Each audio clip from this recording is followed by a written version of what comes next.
My name is Cynthia. I'm a product designer in tech. My name is Arish. I'm also a designer in tech.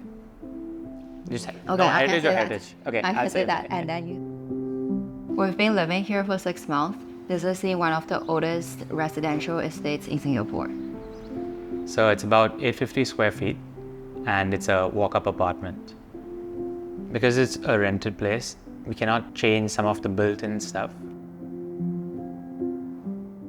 Before we go on, let me just share with you about this exciting new development that will be launching this year, Jayden. Nestled in the heart of the Jurong Lake district, Jayden is going to be the first mixed-use development in the area. Enjoy the convenience and comfort of connected living with Jurong East MRT interchange, shopping malls and more, all within easy reach. Even major hubs in the western and central region are all under 30 minutes away. But what is truly exciting is how Jayden is set to transform alongside Jurong Lake District. So according to the URA Master Plan 2019, this area is set to become a major business hub and a fantastic lifestyle destination. Jayden offers you a total of 368 residential units, ranging from cozy 1-bedroom to spacious 4-bedroom homes. And what is unique over here is that Jayden isn't just your cookie-cutter development.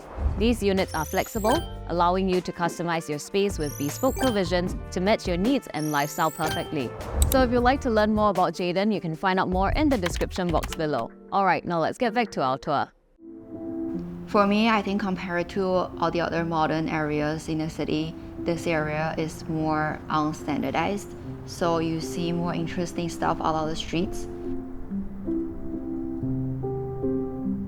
Everything is kind of at a smaller scale. There's not a lot of high-rises.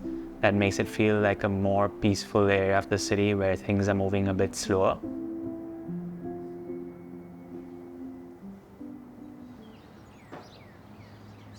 We call ourselves unfinished home on Instagram is exactly because we don't think we'll ever see the finish to it, and then we really enjoy the process of furnishing it. And that's why we intentionally decided that we shouldn't finish it at one go.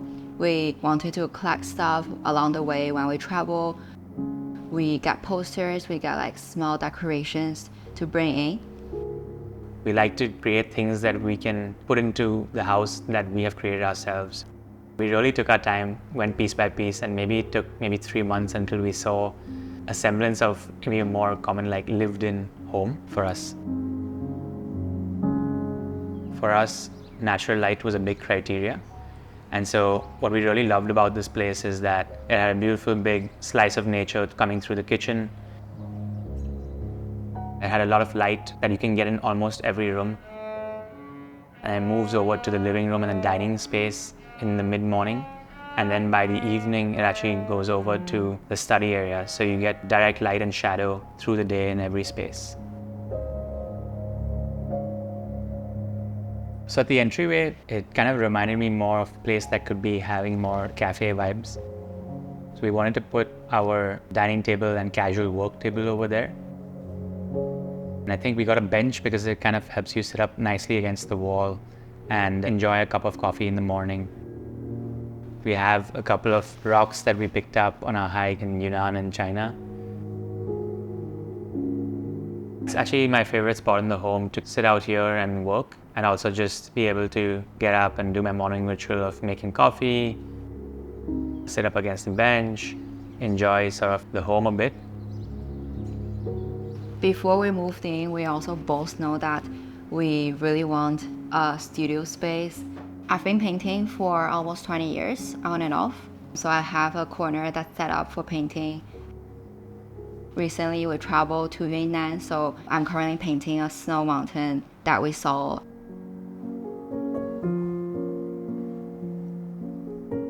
For me, picking the bigger pieces to be white is like enabling a white canvas. While we're iterating on the space, we can add in more smaller furniture pieces to be more colorful. We have a lot of plants because we have a nice view that looks over the kitchen. Feels like that's an extension or bringing some of that into our house. The open kitchen is one of the strongest features in the house because it gives you a beautiful wide view from it. We wanted to keep that as unobstructed as possible. And also use the mug that we got from Thailand that we repurposed it to another pot for the bigger cactus. We actually also 3D printed a bird feeder because there are some birds in the neighborhood. They actually sit on our windowsill from time to time. The walkway is kind of nice as well because it has this unique, interesting feature where you take a step down into the study area. Decided to put one of my 3D printed shoe, and it just kind of felt like it fit nicely into the space.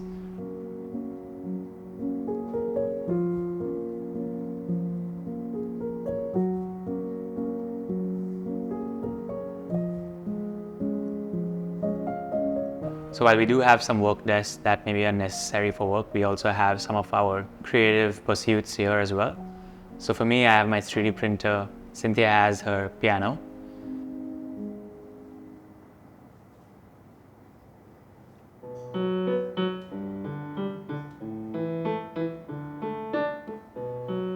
I think having lived in this space, I didn't have maybe any expectations. I did know that it is a nice and maybe artistic neighborhood to live in. But I really feel more and more content every day.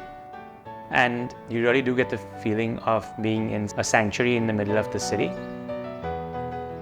We can hear the birds in the morning. We get this blessing of light through the day. And it's quite peaceful and quiet around us. Thanks for staying till the end. Now, if you like what you've just seen, do subscribe to our channel and click the bell so that you get updates whenever a new video pops out. And if you'd like to have your home featured, feel free to drop us an email at hello@stakedhomes.com.